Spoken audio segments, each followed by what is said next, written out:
kudownload lazima uwe na bando. Si ndio? Hawezi ukadownload bila bando. Lazima uwe na bando.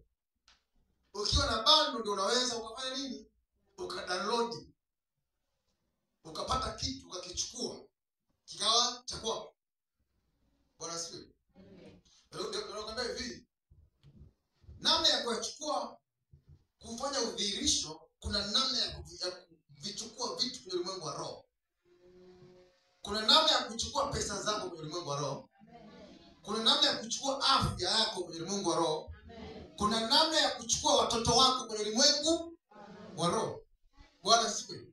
Jana nilikufundisha kwa habari ya njia moja. Na kama njia nyingi za namna ya kudhihirisha nguvu ya Mungu. Namna ya kwanza ndio namna ya neno. Nini unaongea kwa habari ya biashara?